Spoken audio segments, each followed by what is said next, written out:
Hey, welcome to Karen's Crazy Kitchen, and today I want to show you how I make the chili cornbread bake, okay? And this is using our new sweet cornbread mix, and it's absolutely delicious. And I've been wanting to try this recipe and hadn't so far. So I did a bunch of the mundane things before I came on here today. I am using our 4.5 quart non-stick stainless steel pan, which has really turned into being my favorite. You won't find this in the catalog. You'll have to search for it in the paper catalog. Of course, it will be on the virtual. But this is non-stick. It does have a webbing, but it's a great hybrid between using stainless steel, where everything sticks to it, and but you can use the high temperature, but it's also easy to clean. And I think you've seen me use this before. So all I did was I took my ground beef and I browned it in the pan, and I added, finely chopped with my food chopper, 2 green pepper and an onion. I added 2 cans of chili beans and 1 can of tomato sauce, all 15 ounces. So that's what I have so far here. Now what I'm going to do is I'm going to add a few more ingredients. And so I am going to use, I'm varying the recipe a little bit. This recipe is on the Pampered Chef website. And I'm going to add a tablespoon of our taco seasoning mix instead of using the chili powder that it calls for. And I'm going to leave a little on the edge today, and I'm going to add a tablespoon of our creamy jalapeno because I love it so much. So I'm just adding a tablespoon of this, maybe just to give it a little bit of a layered tangy. And oh, it also calls for coffee, but I don't have coffee because I don't drink coffee. So it calls for a teaspoon of coffee. Now I'm not sure what difference this little teaspoon is going to make, but we're going to put it in. All right, coffee. And let me make sure I have everything. Oh, a little bit of salt.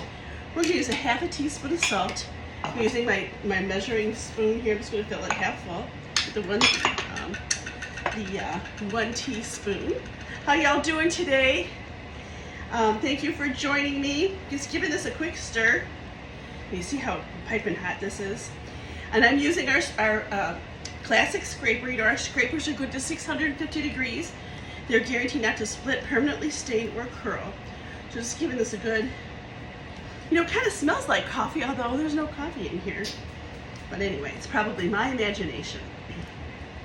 All right, so we have that all ready. Now what we need to do is we need to make our topping, and that's our sweet cornbread. Now it calls for the ingredients you need to prepare this mix. I'm going to grab my bag slicer.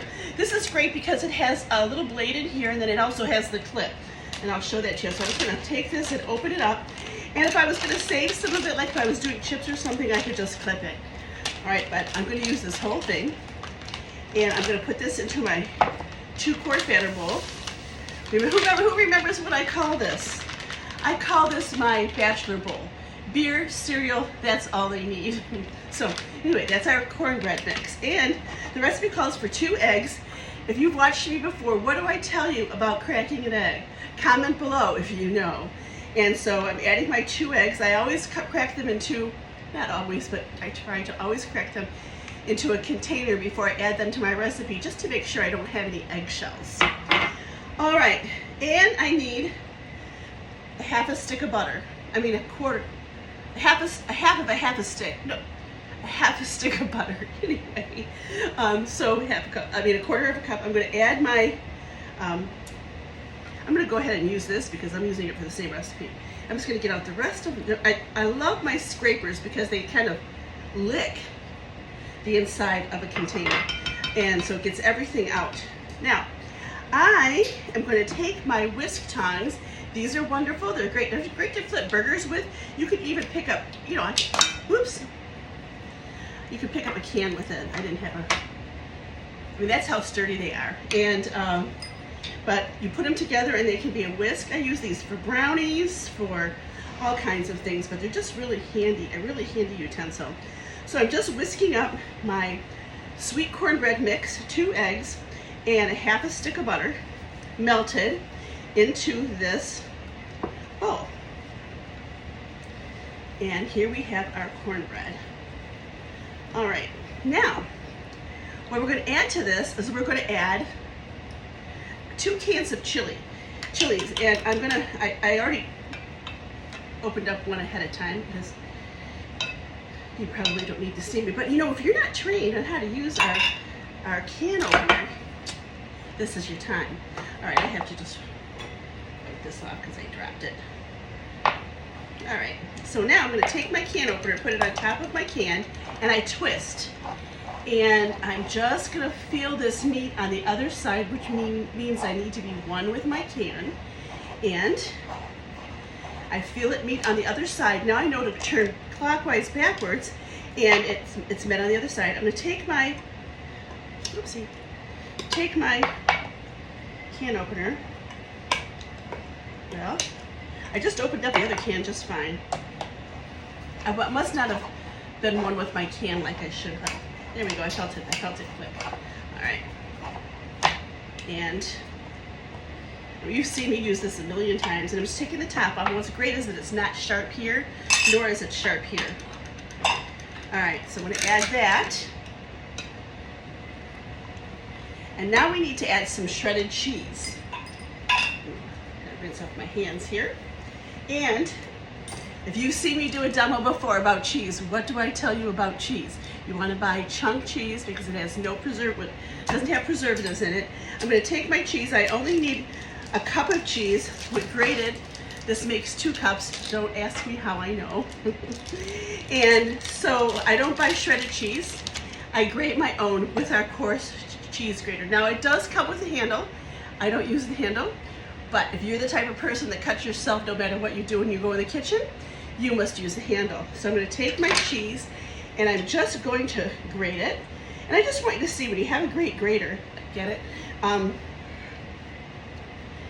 It's very efficient, all right? And by the time, you know, it really takes no time to grate some cheese. And this way you know that it's fresh.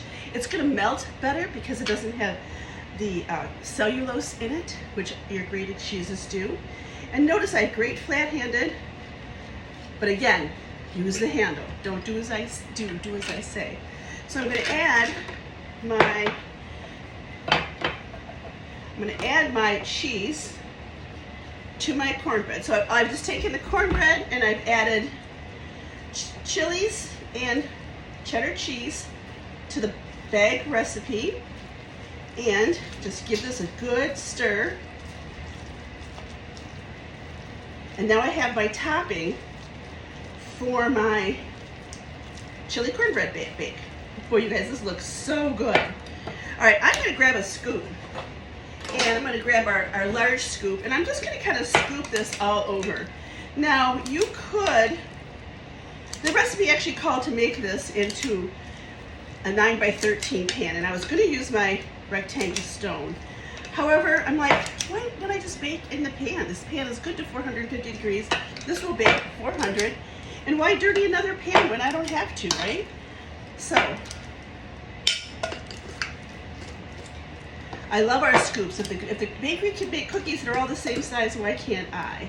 So, I always use a food scoop. This is not an ice cream scoop.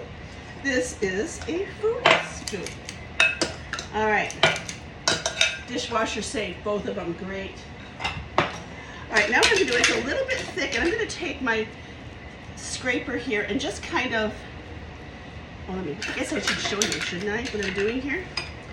I'm just gonna take this and I'm just kind of smoothing out my cornbread in here to flatten it out just a little bit. And this is gonna bake for about 45 minutes in a 400-degree oven. And it's gonna kind of, it looks to me like it's gonna be a little bit like dumplings, but I love cornbread. And here is our chili cornbread bake to put in the oven. I will make sure to come back and show you a picture of it when it's all done. But thank you so much for joining me today in Karen's Crazy Kitchen. If there's any of the utensils you need, look for the shopping link, and you can have it in your kitchen too. And you can have it for free. Ask me how. Have a great afternoon.